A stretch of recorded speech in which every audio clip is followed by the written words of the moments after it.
Bonjour à toutes et à tous. Je suis extrêmement heureuse à nouveau d'accueillir et de participer à cette conférence et à ce cycle. Très heureuse aussi que le musée Cognacq fasse partie du GIS Sociabilité. Ce cycle a été effectivement organisé en lien avec la programmation d'exposition du musée qui a ouvert ses portes depuis le 19 mai sur le thème suivant, l'Empire des sens de Boucher à Greuze. L'exposition vous propose, derrière ce titre, une sorte de promenade amoureuse dans les arts et la littérature du XVIIIe siècle, à l'occasion de l'anniversaire, du 250e anniversaire de François Boucher. Cette proposition, cette promenade amoureuse fait sur les traces de Boucher, puisque nous souhaitions célébrer cet artiste en 2020, puisque l'exposition devait au départ ouvrir ses portes en 2020. Alors pourquoi Boucher et pourquoi ce thème le thème de l'amour, et je ne vous l'apprends pas, est omniprésent au XVIIIe siècle. Et nous nous intéressons, avec une sélection très resserrée, au thème de l'amour licencieux et pour montrer les inventions artistiques qui répondent pour les traits de François Boucher, puisqu'en travaillant sur ce thème, on s'est rendu compte qu'il a joué un rôle central, et ça nous montrer dans l'exposition, dans cette histoire de l'érotisme qui aboutit à la fin du XVIIIe siècle au verrou de Fragonard, aux liaisons dangereuses de Laclos ou Assad, mais on connaissait moins, en tous les cas dans le champ des arts visuels, cette histoire et les différents jalons qui mènent au verrou de Fragonard. Évidemment, c'était avant la publication de Guillaume Farou, que vous avez peut-être découvert, L'amour peintre, une imagerie érotique du XVIIIe siècle. Guillaume Farou, bien évidemment, a fait partie du comité scientifique avec deux grands spécialistes de François Boucher, Alex Terling et Françoise Joly. Donc l'exposition propose d'explorer le thème de l'amour au prisme des iconographies les plus licencieuses, des inventions les plus osées, les plus audacieuses, suivant les traces de Boucher, de ses élèves, seront directement influencés par lui-même, mais également à partir de ses rivaux, pour mettre en lumière le phénomène d'émulation autour de ce thème, en montrant également qui est la première source d'inspiration de Boucher, Antoine Watteau. Donc vous y découvrirez les œuvres de Jean-Baptiste Greuze, Jean-Baptiste Marie-Pierre, Antoine Watteau, Boucher, Fragonard, Saint-Aubin et bien d'autres. Le parcours, enfin, pour monter cette histoire, retrace les gestes amoureux et les temps du plaisir, depuis l'objet du désir jusqu'à son assouvissement. Donc, vous comprendrez que c'est une histoire, une progression qui fait découvrir des œuvres de plus en plus singulières, extrêmes, toute composition secrète à l'époque. Ah, excusez-moi, j'ai oublié d'éteindre mon téléphone. L'exposition devait pouvoir ouvrir ses portes pendant 4 mois. Malheureusement, puisqu'elle a été décalée par 4 fois, nous avons pu ouvrir nos portes le 19 mai et nous les fermons pour l'exposition le 10 juillet. Donc aujourd'hui, il ne reste plus qu'1 mois pour dire cette exposition. Je le rappelle, nous sommes ouverts du mardi au dimanche de 18h. Et nous vous attendons tous avec grand plaisir.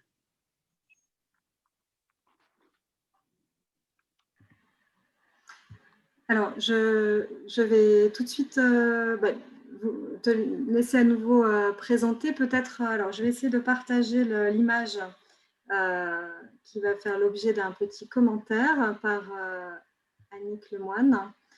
Donc, j'espère que ça va marcher. Voilà, est-ce que vous voyez l'image? Oui. Parfait. Oui.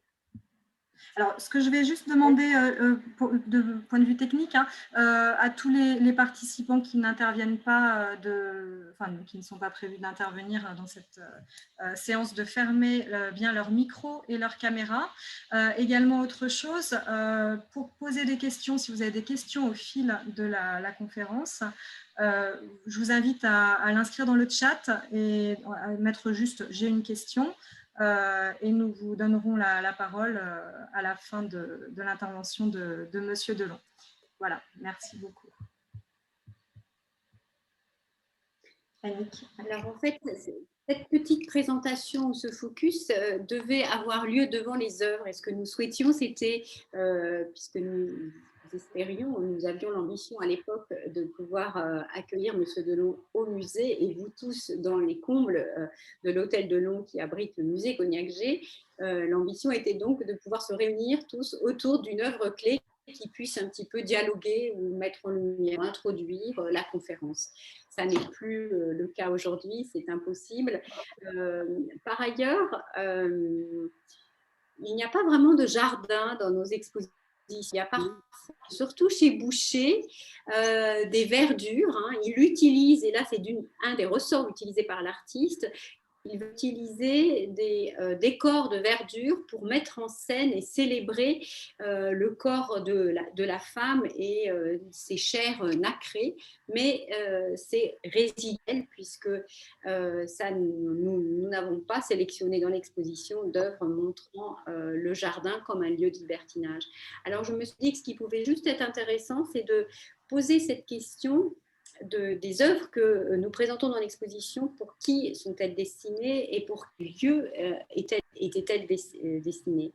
Alors, étant donné qu'il s'agit d'œuvres secrètes, parce que d'une iconographie extrêmement osée, rarement on connaît la genèse de l'œuvre, on sait très peu de choses. Mais lorsque des informations nous sont lorsque nous avons ces informations, l'ensemble des commanditaires de ces œuvres sont des membres de l'élite et quasi systématiquement des personnages dont on sait les liens libertins, voire ce sont les principaux acteurs, des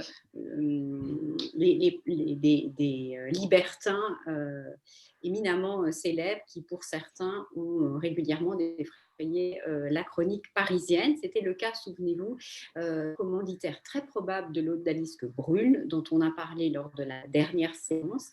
Je voulais évoquer sa sœur jumelle, l'odalisque blonde que Boucher réalisa quelques années plus tard. Nous sommes au milieu du XVIIIe siècle et je ne vous montre non pas l'odalisque blonde, mais ce extraordinaire petit pied, qui est l'une des œuvres pour moi les singulières et les plus suggestives de l'exposition, un petit pastel que réalise Boucher en 1752 à partir de l'odalisque blonde. Vous voyez que c'est un petit format et comme une sorte d'apparition, une mise en scène d'une apparition d'un pied. Mais ça me permet d'évoquer l'autre probable commanditaire de la version blonde, de l'odalisque blonde, puisqu'il s'agirait du marquis de Marigny. Et pour une fois, nous avons des éléments très précis sur le contexte de la commande, puisqu'il explique au directeur de l'Académie royale de peinture et de sculpture, qui n'est autre que Natoire, ce qu'il souhaite et pour quel espace. Il commande à 4 artistes importants, dont Boucher, un cycle destiné, et je lis la correspondance datée du 19 février 1753, destiné à son petit cabinet fort petit et fort chaud. Il s'agit donc d'un de ces espaces dévolus au désir, un boudoir ou un cabinet. Il explique aussi ce qu'il souhaite y voir accroché et il est très explicite. Il explique donc à Natoire: je n'y ai point voulu que des nudités. Le tableau de Karl, là c'est l'artiste sollicité Karl von Loo, représente Antiope endormie. Celui de Boucher, une jeune femme couchée sur le ventre, et donc là on identifie l'odalisque blonde. Celui de Pierre, Jean-Baptiste Pierre, une yo, et là il s'adresse à Natoire, le 4e des artistes sollicités. Choisissez le sujet que vous voudrez, c'est important, pourvu qu'il n'y ait aucune ressemblance avec ceux ci-dessus nommés et qu'il n'y ait pas, ou au moins presque pas, de draperie. Donc, des nudités nudées ou avec quelques légères draperies pour donner envie de rêver et de soulever, et un espace dévolu au plaisir, orné de ses œuvres, un petit cabinet fort petit et fort chaud, où, et pour citer Crébillon fils, le libertin pouvait donner libre cours à ses sottises et à ses faiblesses. Je m'arrêterai ici.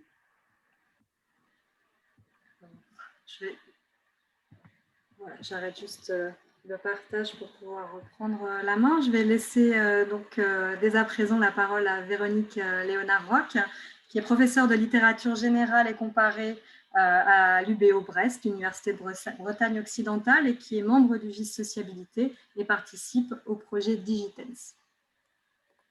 Merci. Merci beaucoup Valérie. Donc, bonjour à tous, bonjour à toutes. L'honneur et le plaisir me reviennent de présenter le professeur Michel Delon. Honneur, plaisir, mais également défi, et défi bien difficile à relever. Mes collègues du GIS Sociabilité, qui m'ont chargé de cette mission, me placent donc dans une situation très délicate, en fait, car bien entendu, il n'est nullement besoin de présenter Michel Delon. Et comment mener à bien cette tâche en quelques phrases? Alors, je vais modestement m'y risquer. Professeur émérite de littérature française du XVIIIe siècle à l'Université Paris IV Sorbonne, vous êtes, Michel Delon, l'auteur de tant d'ouvrages magistraux que l'on peut porter à votre actif. Vos multiples apports à la connaissance de l'histoire des idées au siècle des Lumières, à la connaissance de la littérature libertine, vous valent un nombre impressionnant de prix, de distinctions, en France, mais aussi en Allemagne, en Italie, en Belgique ou au Danemark, et j'oublie sans doute des pays. Maître d'œuvre de l'indispensable Dictionnaire européen des Lumières, qui a été notamment traduit en anglais. Vous avez aussi formé des générations de 18e en France et à l'étranger, en dirigeant plus de 70 thèses. Et nombre de vos anciens doctorants sont aujourd'hui d'éminents universitaires qui sont en poste dans les universités françaises et étrangères. Car, Michel Delon, vous êtes un immense spécialiste alors de Diderot, de Sade, mais aussi de Rétif de la Bretonne, de Casanova, de Laclos, et vous vous intéressez particulièrement à l'étude de lieux comme le boudoir, mais aussi les jardins, espaces dont vous allez nous entretenir. Et comme je ne saurais citer malheureusement tous les titres de vos ouvrages, que ce soit des ouvrages personnels ou collectifs, je vais néanmoins abuser de la position de parole qui m'est ici donnée pour en mentionner néanmoins un. Alors un que je ne cesse de consulter parce qu'il est vraiment pour moi une somme indépassable. C'est l'idée d'énergie au tournant des Lumières. Donc, en vous remerciant, je vous cède maintenant la parole pour votre conférence intitulée « Jardin libertin au XVIIIe siècle ». Merci beaucoup, vous me faites rougir. On ne voit pas, c'est les premiers coups de soleil, mais en fait, je rougis. Et bonsoir à tout le monde. Je voudrais commencer en ouvrant le texte le plus célèbre du XVIIIe siècle, Candide, de Voltaire. Dans les premières pages, on lit « Un jour, Cunégonde, en se promenant auprès du château, dans un petit bois qu'on appelait parc, vit entre les broussailles le docteur Pangloss qui donnait une leçon de physique expérimentale à la femme de chambre de sa mère. » Et cette scène, c'est le point de départ de toute l'intrigue. Cette scène donne des idées à Cunégonde qui s'empresse d'aller chercher Candide pour pratiquer la même science de physique expérimentale, mais elle a la mauvaise idée de vouloir imiter Pangloss et la soubrette à l'intérieur du château, non plus dans le parc ou le prétendu parc, mais à l'intérieur du château, derrière un paravent de la salle où se trouvent son père et sa mère, ce qui enclenche le cycle des causes et des effets qui rythment tout le conte de Voltaire. La scène se passe quelque part en Westphalie, chez un baron dont le train de vie n'a absolument rien de princier. Et donc, on ne se trouve pas dans un véritable parc, c'est un petit bois qu'on appelait parc, et d'ailleurs le mot broussaille suffit à suggérer une nature brute, des plantes non taillées, de même que la physique expérimentale renvoie à l'amour dans sa crudité physique. Et toutes nos citations vont tourner autour de cette question des jeux d'écho et de métaphores entre l'organisation du jardin et le libertinage comme mise en forme de la pulsion sexuelle. Prenons un autre texte presque aussi célèbre que Candide, Point de lendemain de Vivant Denon. Conte également, court, écrit dans cette prose elliptique et ironique qui caractérise le siècle. Madame de T me proposa de faire un tour sur la terrasse, etc.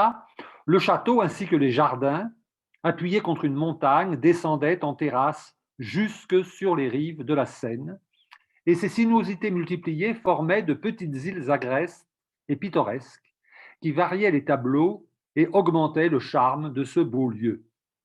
Ce fut sur la plus longue de ces terrasses que nous nous promenâmes d'abord. Elle était couverte d'arbres épais. Point de lendemain, comme son nom le suggère, raconte une nuit d'amour, une seule nuit, et une grande partie du récit consiste dans une promenade dans un parc. Tout commence à l'opéra, dans un lieu clos. Le jeune narrateur est enlevé par une femme qui est une amie d'amis, qu'il conduit dans un château non loin de Paris. Et là, il va passer la soirée dans les jardins qui dominent le fleuve, qui est la Seine. Et nous avons le type même d'un jardin au milieu du XVIIIe siècle en France, un jardin qui reste classique et où les lieux dessinent une carte du tendre un peu cynique, où les courbes des allées épousent la conversation qui elle-même suit les mouvements du désir. Le terme montagne est un peu exagéré, il s'agit des collines de la vallée de la Seine, de même que le mot sentiment, qui apparaît un peu plus loin, est peut-être un peu exagéré pour dire simplement les caprices sensuels de l'occasion.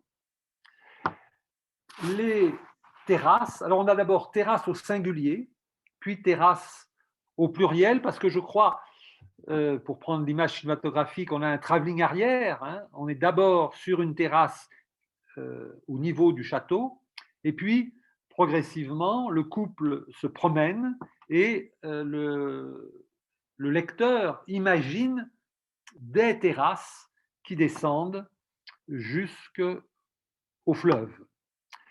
Et ce fleuve lui-même, bon, c'est la Seine à cet endroit, est tout en sinuosité, et le décalage des terrasses et les sinuosités du fleuve suggèrent des gradations, qui est, vous savez, une catégorie centrale du libertinage français du XVIIIe. Les gradations, le mot gradation était un mot technique au singulier. Et Crébillon est le premier, je crois, qui en France utilise au pluriel pour désigner à la fois les préliminaires amoureux et les étapes successives et obligées d'une séduction. Dans Les Égarements du curé d'Esprit, le jeune narrateur apprend de sa première maîtresse de quelle importance sont les gradations. Et là, les gradations à la nuit amoureuse, c'est cette promenade qui a lieu à la tombée du jour, ce qui estompe la visibilité, et on pourrait dire aussi la prévisibilité du lieu. Et le couple profite de cet espace aménagé pour faire alterner le paysage ouvert et le sous-bois, pour faire alterner également l'allusion et l'explicite. Autre citation, nous suivions, sans nous en douter, la grande route du sentiment, c'est ce que j'appelais tout à l'heure une carte du tendre un peu cynique, et la prenions de si haut qu'il était impossible d'entrevoir le terme du voyage. Après beaucoup d'écarts, presque méthodiques, on me fit apercevoir au bout d'une terrasse un pavillon qui avait été le témoin des plus doux moments. Le on est celui de la préciosité, hein. Le on désigne bien évidemment la compagne, et le terme du voyage ne précise pas encore, il s'agit bien sûr de la première étreinte qui va avoir lieu dans le pavillon. Le narrateur et son initiatrice deviennent amants avant de reprendre leur marche à travers le parc, désormais plongé dans l'ombre, dans la nuit, et ils se retrouvent à l'intérieur du château, dans un cabinet qui ressemble à ce cabinet dont on vient d'entendre parler, fort petit et fort chaud, où ils vont connaître une nouvelle étreinte. Et ce cabinet, d'ailleurs, est peint en trompe-l'œil et, de manière artificielle, va reproduire un jardin, mais cette fois totalement peint, totalement artificiel. Tout à l'heure, Annick Lemoine nous disait qu'il y avait peu de jardins dans son exposition. Et c'est vrai aussi que le libertinage français du XVIIIe est le plus souvent associé aux décors intérieurs, quitte à ce que ces décors, comme ce que je viens d'évoquer, jouent à reproduire les extérieurs.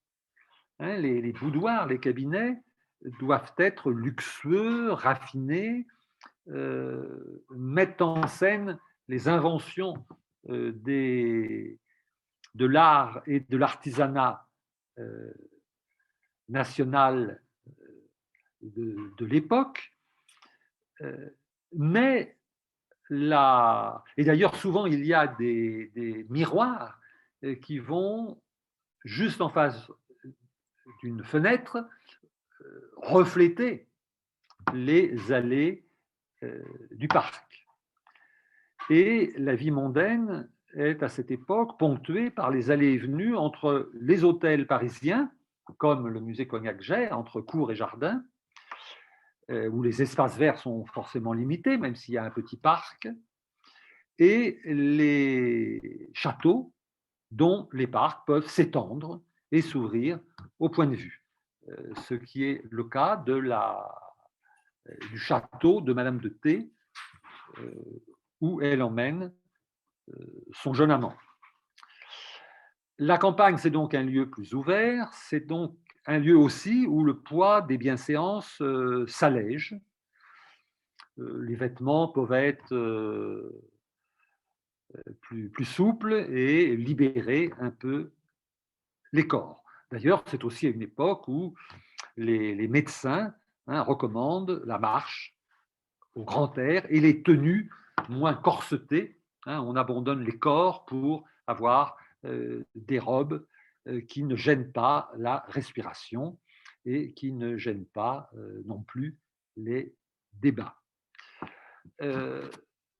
Si l'on prend les liaisons dangereuses comme une espèce d'archétype du texte libertin du XVIIIe, on peut croire que le roman ignore les paysages, alors qu'une grande partie du roman se passe dans le château de la vieille Madame de Rosemonde, où Valmont va retrouver la présidente de Tourvel et la naïve Cécile.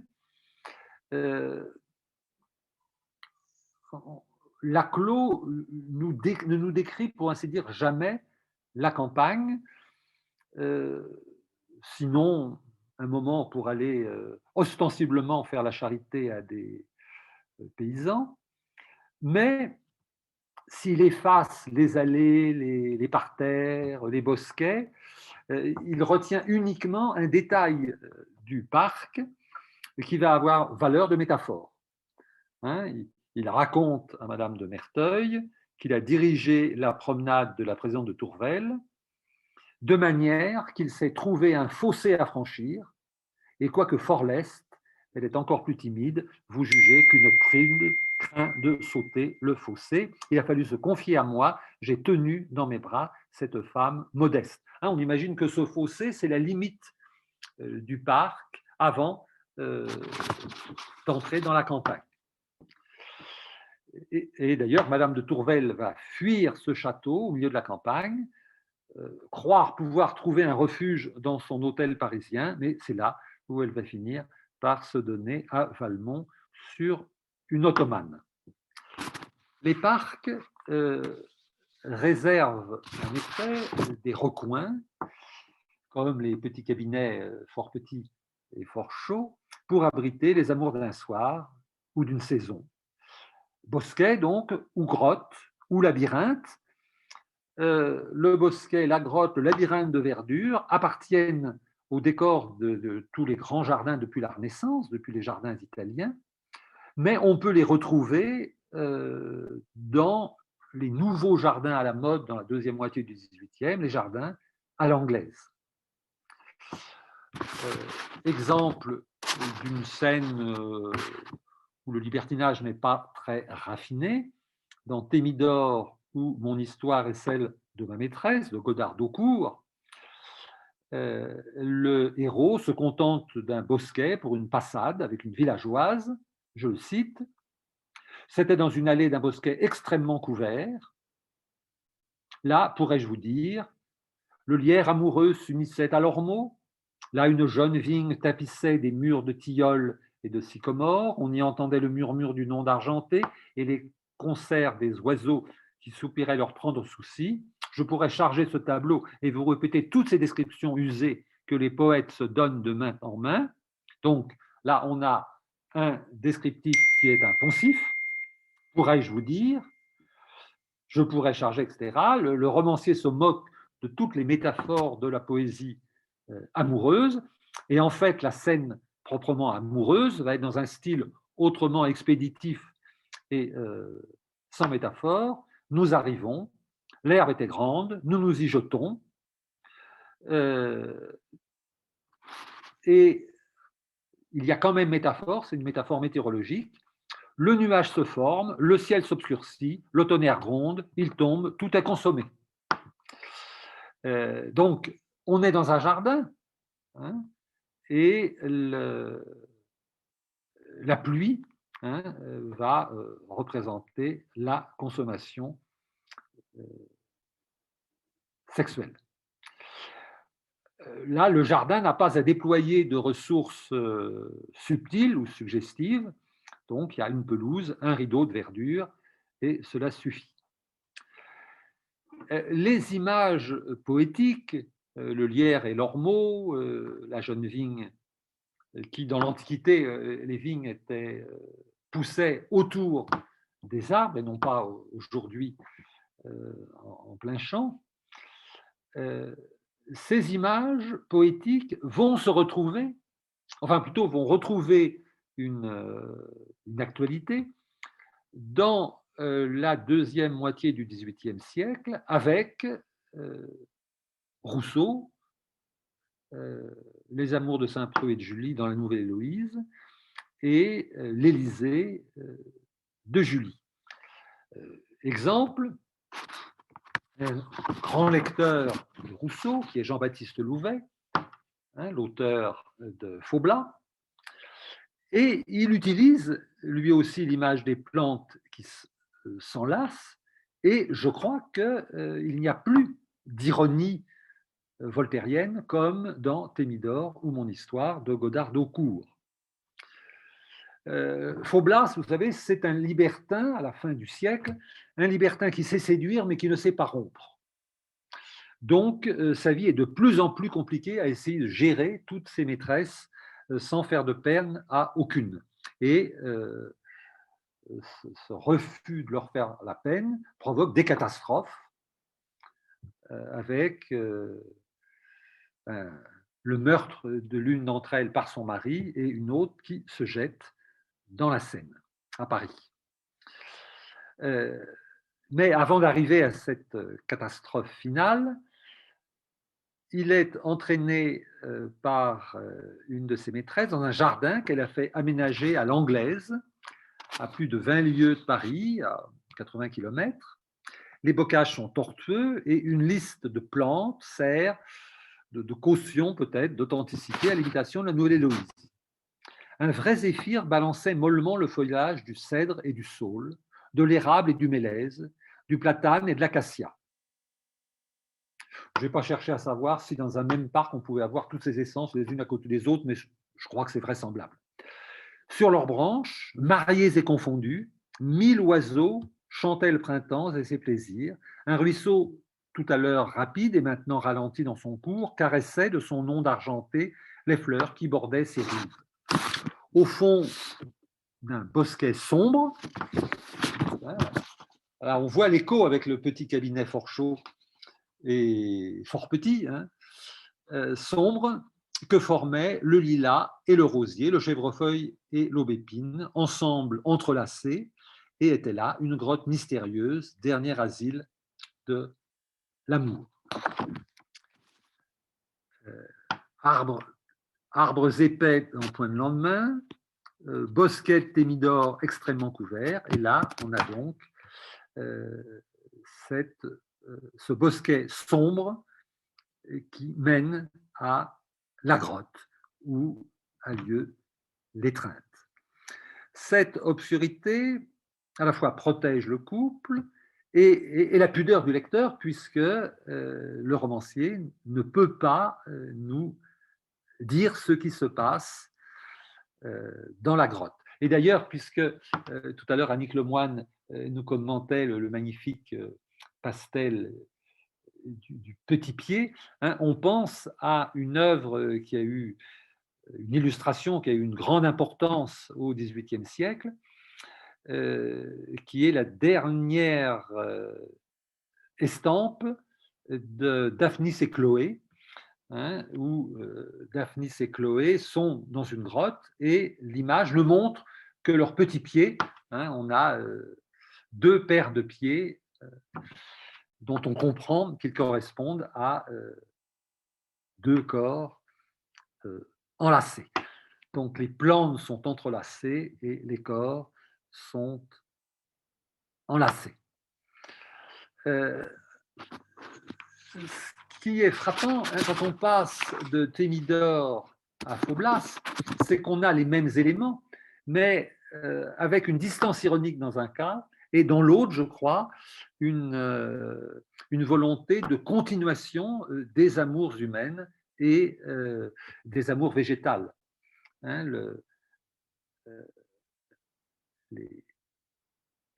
L'étreinte des amants est en totale harmonie et en continuité avec la vie amoureuse.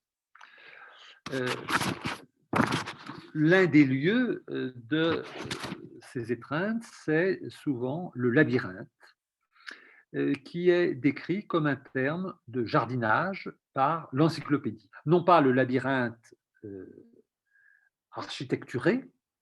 Dans l'encyclopédie, il y a deux entrées. Une entrée labyrinthe jardinage et une entrée labyrinthe architecture. Et le jardinage suppose donc une végétation coupée, des charmilles, des bancs, éventuellement des statues, des fontaines, des berceaux qui en sont l'ornement et en corrigent la solitude et semblent nous consoler de l'embarras qu'ils nous causent. Un labyrinthe doit être un peu grand afin que la vue ne puisse point percer à travers les petits carrés de bois, ce qui en ôterait l'agrément. Dans les scènes de jardin libertin, le moment idéal, c'est une soirée de printemps ou d'été où il a fait chaud, mais où le coucher du soleil va amener une fraîcheur et où l'ombre assure un minimum de discrétion. Quelques années avant Les Liaisons dangereuses, un roman dont on se souvient moins, mais qui est, je crois, un des grands romans de cette veine, Les Malheurs de l'inconstance de Dora, qu'on peut trouver maintenant dans différentes éditions. Les Malheurs de l'inconstance racontent la passion dont se prend un noble, comte de Mirbel, pour une veuve vertueuse, la marquise de Circé. Circé écrit non pas comme la sorcière dans l'Antiquité, et qui est beaucoup plus vertueuse que la magicienne qui retient le héros d'Homère et tous ses compagnons. La marquise de Circé s'éloigne dans son château pour fuir son prétendant, mais il l'y poursuit et il raconte ce qui se passe. J'arrive vers 6 heures, donc 6 heures du soir. Le jour avait été brûlant, la soirée était charmante. Il soudoie un domestique pour qu'il laisse entrer dans les parcs et jusqu'au labyrinthe. À mesure que j'avançais dans ce voluptueux dédale, j'éprouvais un tremblement involontaire. Enfin, après bien des détours, j'entends quelques bruits, je respire à peine. Pourquoi ? Il découvre la marquise en train de lire une de ses lettres, ou plutôt en train de rêver à ce qu'il lui a écrit. Et là, alors, là encore, dans l'exposition de Cognac-Jay, on a cette fameuse estampe de Baudouin, je crois, où il y en a même plusieurs, où la lectrice abandonne la lettre ou le roman et s'abandonne à la rêverie avec tous les entraînements que provoque cette rêverie. Donc, il découvre la marquise en vulnérable, disons.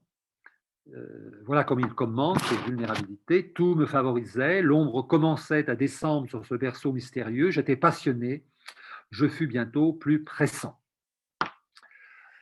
Le romancier n'a pas à en dire beaucoup plus pour décrire ce que l'on appelait autrefois une séduction et qu'il faut bien appeler aujourd'hui un viol.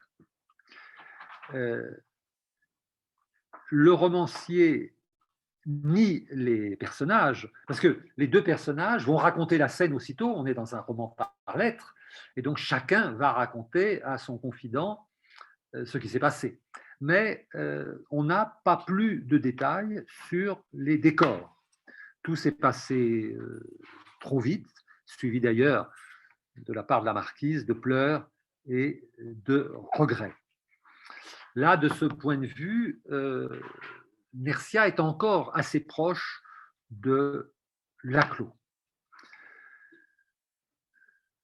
On trouve plus de détails quelques années plus tard chez Nercia, un des autres grands romanciers de la tradition libertine en France au XVIIIe siècle, qui se fait connaître par son premier roman célèbre, Félicia ou Méphrodène, où il donne la parole à une jeune femme qui n'a pas froid aux yeux. Et elle va raconter un peu plus donc ce qu'elle appelle ses Freuden. Et un de ses amants est un riche Anglais qui a loué une superbe campagne, qui bien évidemment est aménagée à l'anglaise. Donc aucune avenue centrale pour mener directement au château. C'est une route étroite, tortueuse, souvent partagée en plusieurs branches. Et le maître des lieux a dessiné son jardin de telle sorte qu'il trouve des endroits où se retirer discrètement avec la belle Félicia. Je cite Nercia. Des jardins dignes du pays des fées conduisaient par une pente douce jusqu'à la Seine. Ça ressemble un peu à une disposition comme dans Point de lendemain. Là, d'une longue terrasse dont les murs étaient baignés, l'œil s'égarait à droite et à gauche dans des espaces immenses le long du fleuve. Espace immense, hein, le mot est caractéristique de la phobie de la clôture à l'époque, hein, comme dans les parcs à l'anglaise. Au-delà du lit du fleuve, on jouissait d'un paysage riant, décoré par le hasard, de tout ce que la campagne peut offrir de plus intéressant. Et intéressant est aussi d'ailleurs un adjectif caractéristique de l'époque, hein, qui provoque l'intérêt, donc l'émotion. L'Anglais a chez lui une bande d'amis dont il veut éviter le regard, l'ironie, voire la jalousie. Donc, il cache ses amours avec Félicia dans le labyrinthe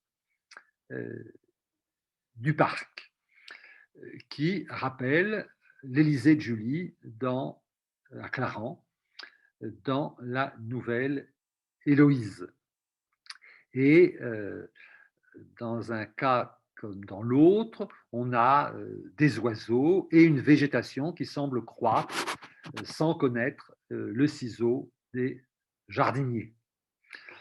Alors voilà ce que raconte Félicia. J'allais m'égarer avec Sidney dans un labyrinthe touffu, au centre duquel était une fontaine rustiquement décorée et près de laquelle un lit de gazon offrait un théâtre commode aux ébats des amants. En approchant de ce réduit enchanté, on ne pouvait se défendre d'éprouver une vive émotion. Tous les sens, à la fois, étaient flattés.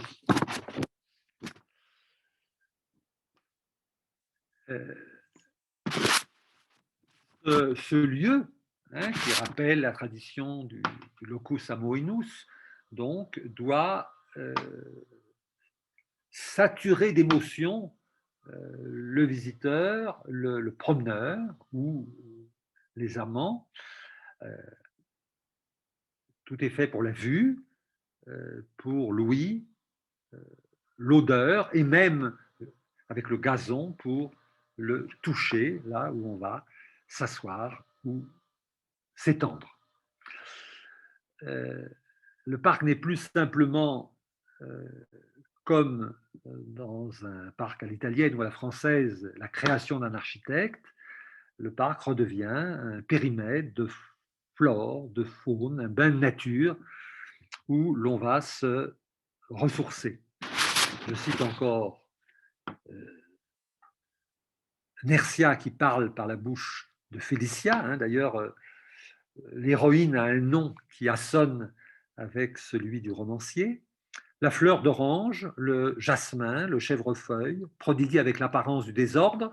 Hein, et le terme est précis, hein, avec l'apparence du désordre. On a eu un jardinier, on a eu un architecte, mais le summum de l'art est de disparaître en tant qu'art. Donc, toutes ces plantes répandaient leur parfum. Une eau limpide tombait à petit bruit dans un bassin qui servait d'abreuvoir aux musiciens emplumés. Même à ce moment-là, on continue les périphrases de la poésie descriptive. On marchait sur la fraise, singulier à valeur de pluriel. D'autres fruits attendaient, çà et là, l'honneur d'être cueillis par des mains amoureuses et de rafraîchir des palais desséchés par les feux du plaisir. Ces bosquets, ces grottes, ces labyrinthes sont autant de minuscules petits paradis où les amants oublient la misère des campagnes et la pollution des villes. Je ne dis pas la pollution des villes pour faire un anachronisme, hein, c'est déjà un thème très abondant dans le tableau de Paris, par exemple, de Mercier. Et ces bosquets, ces grottes, ces labyrinthes ont exactement la même fonction que dans le tableau qu'on vient de voir avec le petit pied, hein, les tentures et les draps, hein, constituent une grotte. Hein, on ne sait pas si c'est le lit qui est la métaphore de la grotte ou la grotte qui est la métaphore du lit. Et ces jardins, hein, peuvent renvoyer aux grands jardins que tout le monde connaissait, comme par exemple le jardin de Versailles. Et là, je citerai non plus un roman libertin proprement dit, mais un de ces pamphlets politico-pornographiques qui se multiplient à la fin de l'Ancien Régime. Il s'agit de la Messaline française. La Messaline française, c'est la pauvre Marie-Antoinette. Et le narrateur raconte comment il a rendez-vous avec une grande dame dans les bosquets de Versailles. Et cette grande dame, la nuit tombée, va se révéler la reine. Je cite, « Bientôt nous arrivâmes à un endroit rempli de charmilles. Après 100 détours dans ces bosquets, nous parvînmes à une espèce de cabinet de verdure, environné de toutes parts de haies fortes, épaisses, et n'ayant d'autre ouverture que par le côté où nous étions entrés. » Là, on trouve des bancs de gazon qui attendent le couple, qui se glisse dans le cabinet. Et le nom de la jeune femme, la nature du parc font que cette anecdote romanesque devient un pamphlet politique à la veille de la Révolution. Un pamphlet d'ailleurs qui souvent venait de la famille royale et non pas forcément de pamphlétaires à visée révolutionnaire. Je voudrais citer encore, sans abuser de votre patience, un roman qui a eu un grand succès à la veille de la Révolution et de tonalité plutôt rousseauiste pour suggérer, ça c'est une idée qui me tient assez à cœur, que de même que dans ces romans, on ne peut pas trouver de partition exacte entre les parcs à la française et les parcs à l'anglaise, de même on a un entrelacement, une interaction permanente entre les romans sentimentaux, les romans rousseauistes et les romans libertins. Laclos se voulait grand lecteur de Rousseau et prétendait que Les Vengereuses était un roman rousseauiste dans sa perspective finale. Et de même, là, je voudrais citer Dolbreuse de Loisel de Tréogat, un nom breton. Et Dolbreuse, c'est l'histoire d'un jeune noble désargenté qui va connaître son grand amour au pays, dans sa Bretagne natale, mais va quitter son pays et son épouse pour aller se perdre dans le libertinage parisien et versaillais. Donc on a d'abord des scènes d'amour dans la nature presque sauvage, dans la nature bretonne, un site favorisé de la nature, une maison riante, des jardins prodigues de fruits délicieux, de grands arbres jetés sans dessin à des intervalles inégaux formaient la retraite champêtre où il passe son voyage de noces et le mariage est même consommé en pleine nature. C'était dans la belle saison et à cette heure où les oiseaux ne ramachent plus, où la nature tranquille n'est égayée que par le chant des rennes, c'est-à-dire des rennettes, des grenouilles, et le murmure des ruisseaux.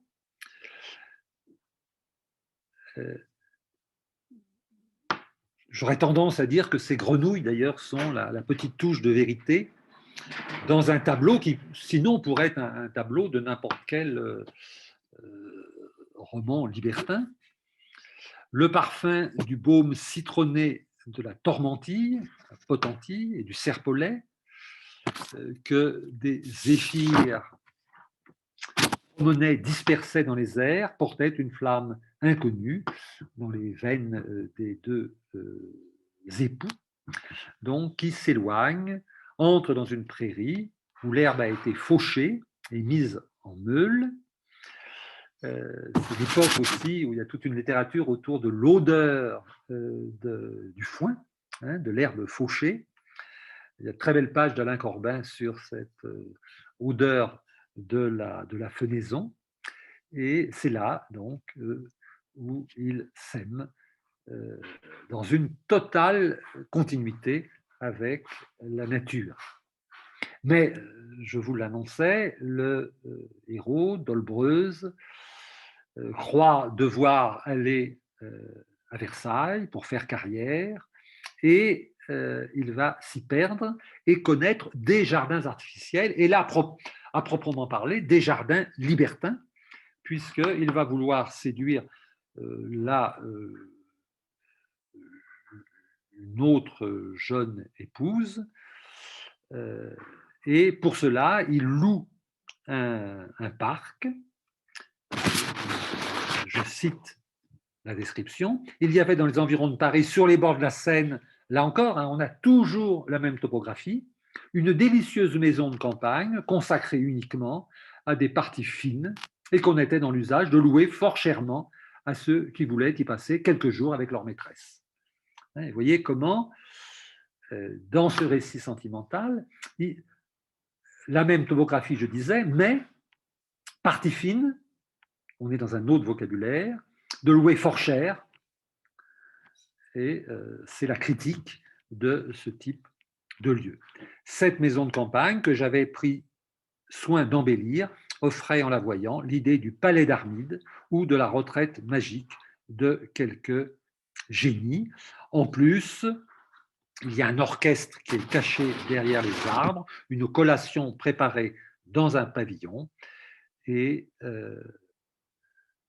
le héros mène sa future maîtresse jusqu'à une fausse ruine, assez caractéristique, là encore, de ce libertinage, puisque dans la campagne bretonne du début, on avait de vraies ruines. Là, c'est une fausse ruine. Et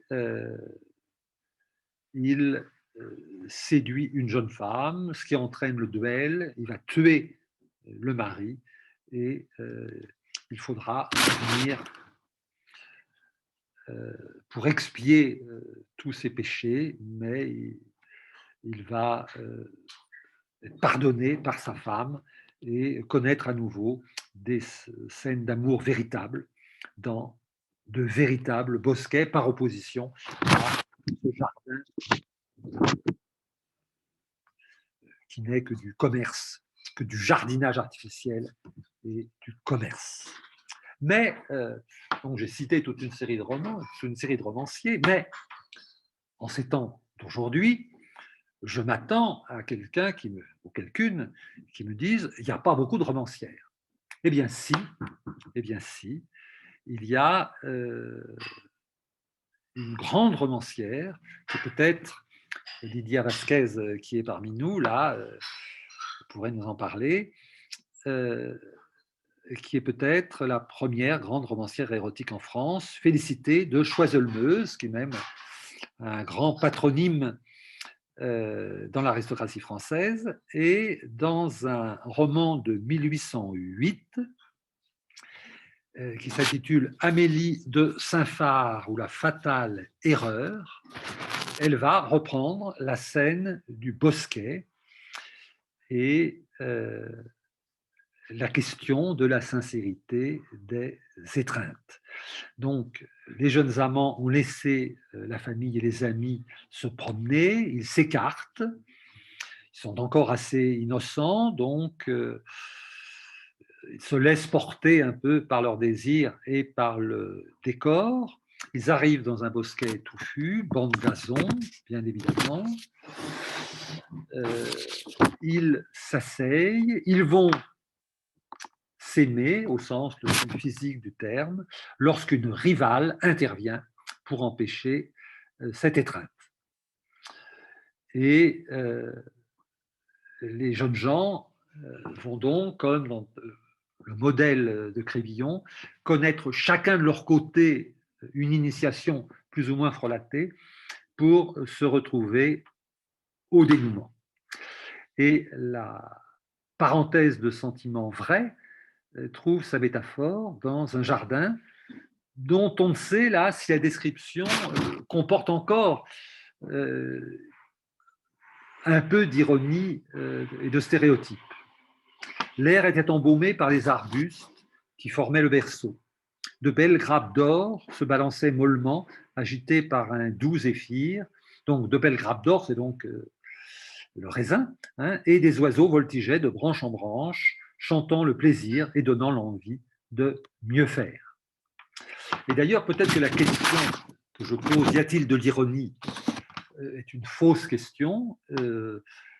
Chaque lecteur, chaque lectrice peut s'approprier différemment et le texte est orienté plutôt du côté du libertinage ou du côté de la vérité, du sentiment.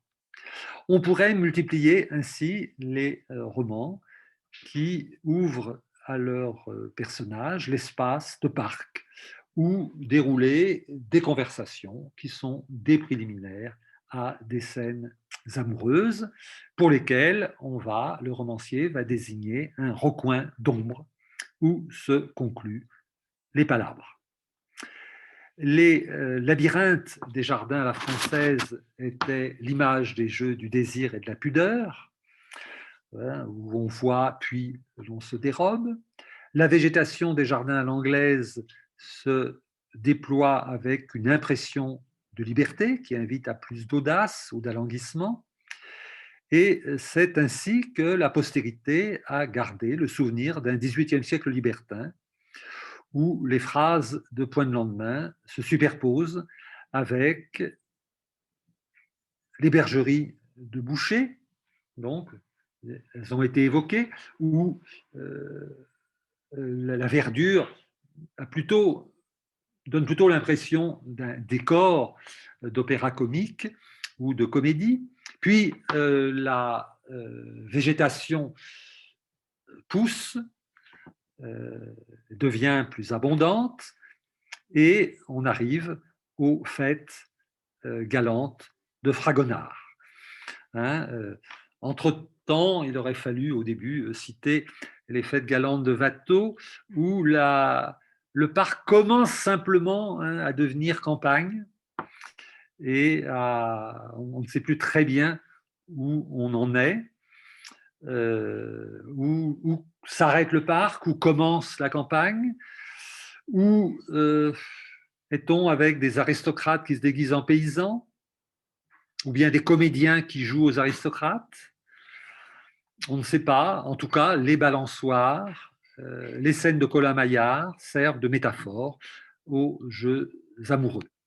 Et cette tradition donc, du jardin amoureux du XVIIIe va devenir une image même du libertinage au XIXe siècle, avec Arsène Housset, les frères Goncourt, qui remettent à l'honneur un air de la fête. Pourquoi à ce moment-là? Parce que c'est le moment où sont morts les derniers témoins. Quand on s'intéresse, enfin les sociologues que vous êtes connaissent bien ça, quand on s'intéresse aux modes, c'est quand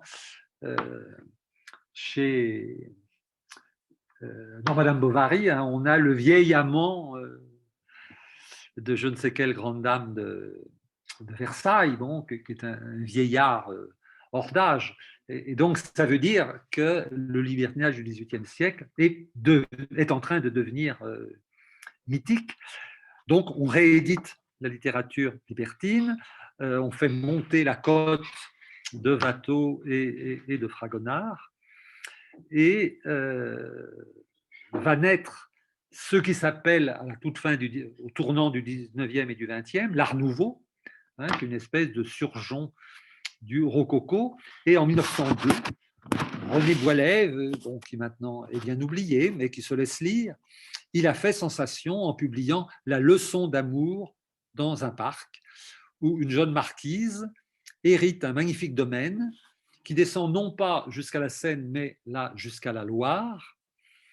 Elle y a installé une statue d'Éros, nue, plutôt réaliste, qui domine un bassin où elle aurait envie de venir se baigner, se promener en tout cas, et même parfois se baigner. Mais le succès du bain et de la statue fait scandale, dans la famille et dans le lieu. Et il faut bientôt établir autour du bassin un labyrinthe, tel qu'il était de mode d'en avoir dans les jardins du XVIIIe, mais là qui ont pour fonction d'éloigner les curieux. Et un maître jardinier a fait un petit bois inextricable en aménageant un dédale d'allées et de contre-allées, mais en laissant des signes discrets sur les troncs qui permettent aux sols initiés de se repérer dans les mystérieux enchevêtrements. Et alors, il y a même un peu de scandale parce que de pieuses personnes, on imagine aujourd'hui, elles iraient manifester dans tel ou tel rassemblement que nous connaissons, donc de pieuses personnes sont allées dans le parc avec un marteau pour essayer d'émasculer la statue d'Érance. Mais elles n'y parviennent pas. Et finalement, on a une histoire d'amour avec la propriétaire des lieux qui finit bien. Nous sommes là, je vous ai mené jusqu'au début du XXe siècle.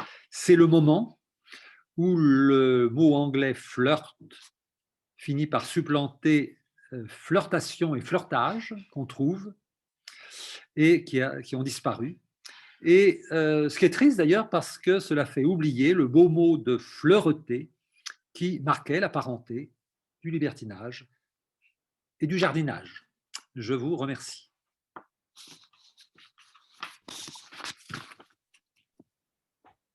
Un très grand merci à vous, Michel Delon, pour cette conférence passionnante où l'on a bien compris que ces jardins à la française ou à l'anglaise sont autant d'espaces métaphoriques du désir, des pulsions, et qu'ils sont bien plus suggérés que décrits. Je m'interrogeais sur les conversations, parce que évidemment, nos travaux sur la sociabilité eh bien, laissent à la conversation, ou reconnaissent à la conversation une place considérable, centrale dans les pratiques de sociabilité. Et là, vous avez beaucoup parlé de conversation, mais si j'ai bien compris, il s'agissait plutôt de conversation à titre de préliminaire, qui a des valeurs de préliminaire. Et alors, je me demandais justement quelle pouvait être dans les textes, la longueur de ces conversations, si elles devenaient de plus en plus éloquentes, si on pouvait parler de sociabilité amoureuse. Enfin voilà, Oui. Je peux vous répondre dans Point de lendemain. Hein, c'est très net dans Point de lendemain. On a Denon, vivant Denon, reproduit les interventions des deux amants, du jeune homme et de Madame de T, puisqu'il commence par évoquer la maîtresse du jeune homme. Hein, il n'est pas totalement naïf, hein, c'est pas un puceau qui va se faire dépuceler, mais il était amoureux de sa maîtresse et il ne pensait pas que on pouvait saisir l'occasion. Et ce que lui apprend Madame de T, c'est une espèce de libertinage proprement dit, donc de séparation du désir et du sentiment. Et donc, on a des discussions qui passent qui ressemblent un peu aux discussions des précieuses, aux discussions sur des sujets de morale. Hein, une grande tradition de la discussion d'un dilemme amoureux ou d'un thème. Donc, ils vont discuter de ce qui est le centre de la question. Il peut y avoir des amours sans lendemain, point de lendemain. voyez? Alors, ça, c'est la première partie du roman, du récit, du conte, qui aboutit au Petit-Grévillon. Mais ensuite, on est dans l'artifice total, lorsqu'ils vont se retrouver dans le cabinet artificiel, dans le château. Là, il n'y a plus de discussion. Hein, on passe à l'acte tout de suite. Là, c'est le décor qui remplace la discussion.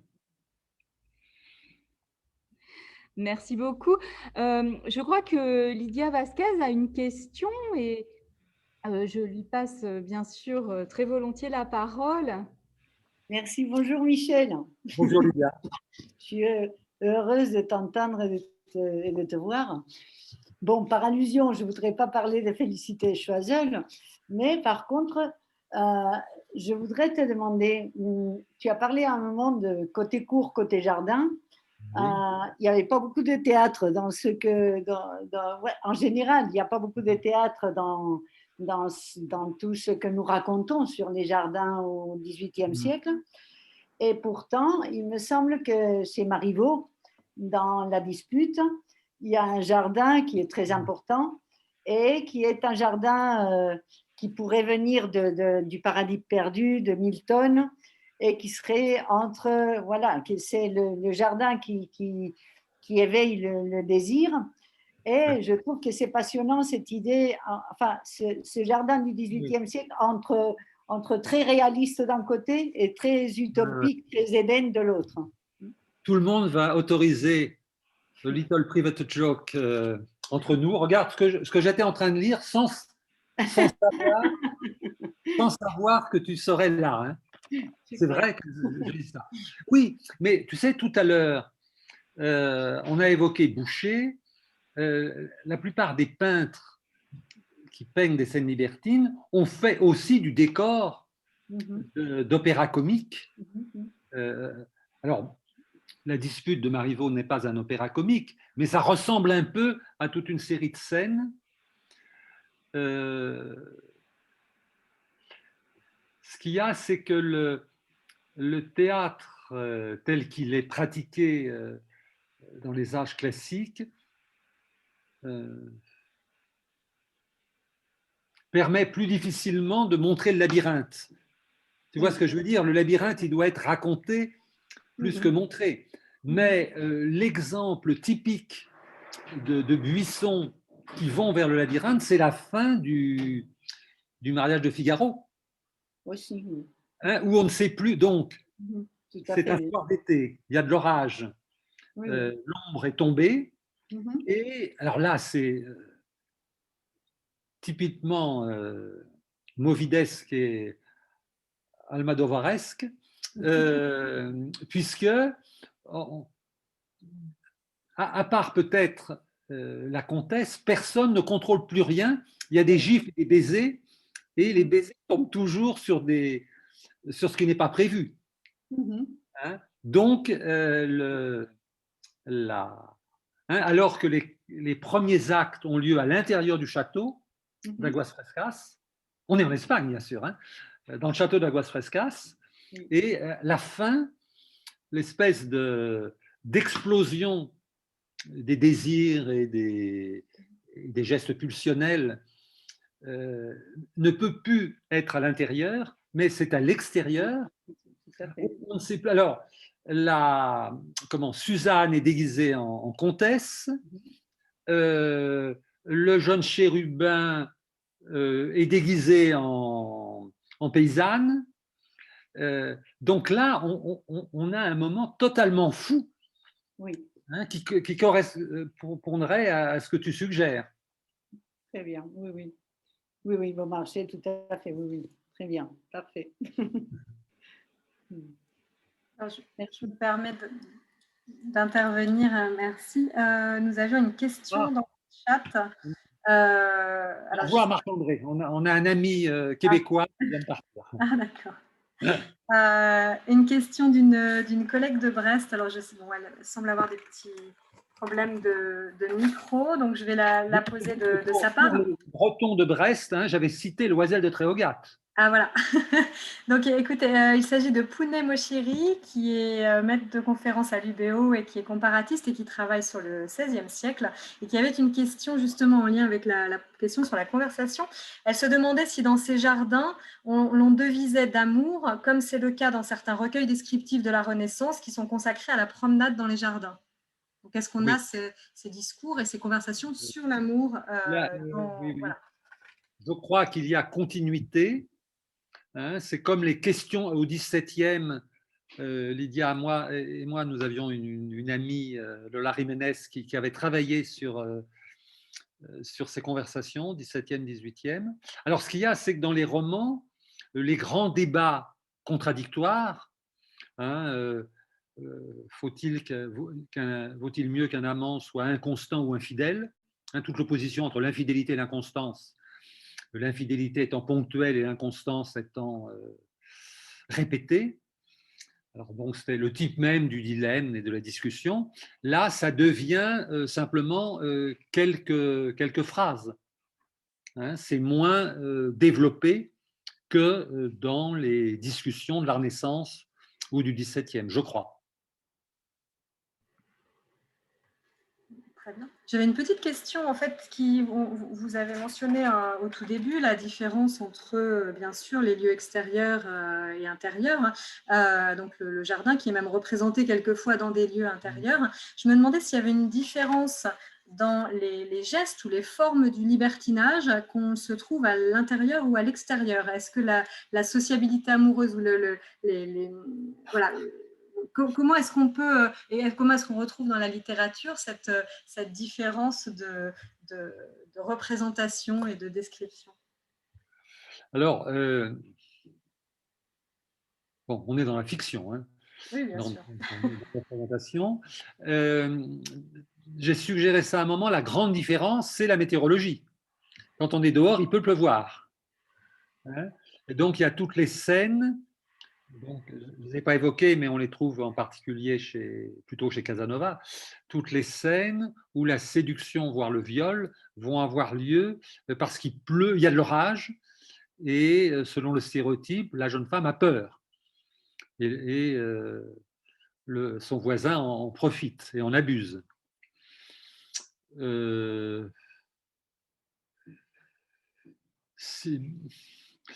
Moi, j'aurais tendance à dire, oui, il y a quand même une différence entre un banc de gazon et une ottomane.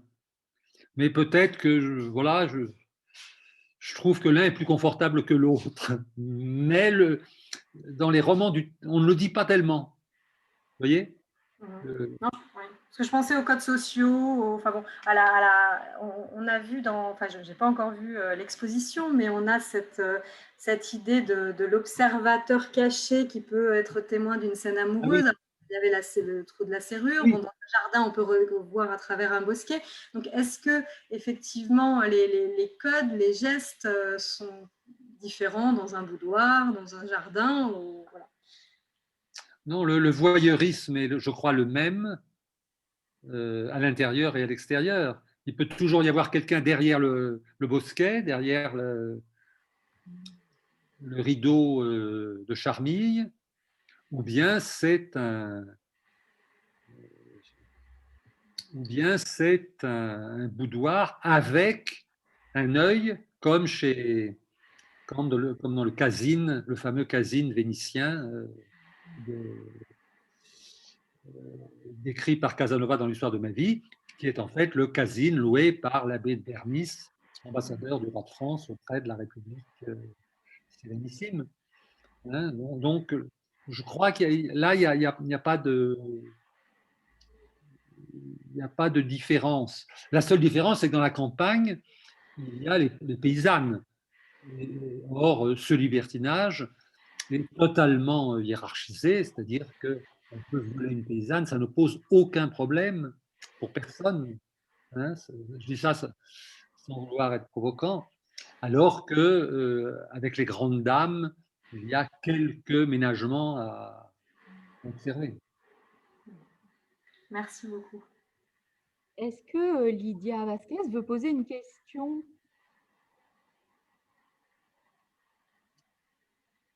Une seconde question. Excusez-moi, non, j'avais ri. C'est juste quand j'avais vu, quand tu avais dit la différence entre l'ottomane et le gazon, j'avais mis haha. Mais bon, c'est tout. Mais je ne voulais pas poser d'autres questions. Non, non. Mais tu es d'accord avec moi?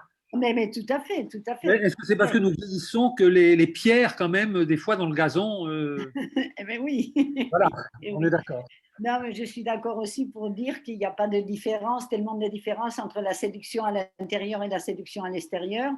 Toutes les deux sont sensuelles, sauf qu'à l'extérieur, il y a certaines choses qui les réveillent, donc bon, l'odorat, la vue, etc. Mais à l'intérieur, il y en a d'autres, quoi. Il y a les tableaux, il y a la cuisine, il y Les a, donc, parfums, il y a le réveil des sens dans un endroit comme dans l'autre. Enfin, moi, je ne vois pas non plus beaucoup de différence. Il y a les voyeurs dans les deux endroits. Je ne vois pas beaucoup de différence entre une séduction à l'intérieur ou à l'extérieur, sauf celle que tu as dit, qu'à l'extérieur, il y a les paysannes, et là, il n'y a pas de séduction qui vaille, on y va tout droit, et puis c'est tout, quoi. Mais sinon, vraiment, oui, c'est comme si je suis d'accord avec ce que tu as dit. Oui. Véronique, je te laisse. Eh bien, écoutez, s'il n'y a pas d'autres questions, je crois que nous allons vraiment très chaleureusement vous remercier pour ce voyage effectué en votre compagnie. Toute cette géographie et ces trompe-l'œil auxquels vous nous avez associés. Et Valérie, peut-être que tu nous donnes rendez-vous pour une prochaine conférence. Oui, alors la date n'est pas encore fixée, mais nous aurons le plaisir à l'automne, vraisemblablement en mois de novembre, bien que l'exposition sera terminée, de poursuivre ce cycle. Et nous aurons une historienne qui s'appelle Nina Kouchner, qui interviendra sur la prostitution au XVIIIe siècle. Donc nous ferons part de la date sur le site du GIS Sociabilité dès que nous l'aurons. Voilà, je vais vous remettre dans le chat également l'adresse du GIS Sociabilité que vous pourrez retrouver. Je vous remercie également. Je ne sais pas si Annick Lemoine veut dire un petit mot de conclusion. Non, pas de conclusion, mais de remerciements. C'était très bien, très intéressant, et puis de voir vraiment les liens entre l'éveil par la littérature dans le jardin et ce que vous pouvez découvrir au musée Cognac-G. Et les artistes aussi utilisent différents ressorts, modalités, motifs, éveiller les sens de manière, chacun avec son vocabulaire, son langage, mais sans doute dans un but et avec un parallèle extrêmement étroit à ce moment-là. Nous avons d'ailleurs souhaité le mettre en scène dans l'exposition, et vous verrez, on aurait voulu que ce soit plus présent, mais la pandémie nous a obligés à changer ce qu'on appelle les outils de médiation, mais à deux moments dans l'exposition, vous aurez l'occasion de découvrir ou bien des ouvrages clés qui mettent en scène ces liens entre écrivains et artistes, notamment entre François Boucher et Crébillon, donc on présente le Sofa et d'autres ouvrages. Puis, à la toute fin de l'exposition, dans le petit cabinet d'Erotica, on fait entendre des extraits, certains extraits des ouvrages que l'on présente, comme Thèse philosophe, La Foutromanie ou d'autres ouvrages qui dialoguent avec les œuvres que vous pourrez y découvrir. Très bien. Merci beaucoup. Nous remercions tout le monde. Nous remercions le public nombreux. Et un enregistrement de la séance sera mis dans quelques temps sur le site du GIS Sociabilité, et je pense également accessible par le site du musée. Merci à tous. Bonne soirée. Au revoir. Au revoir. Au revoir.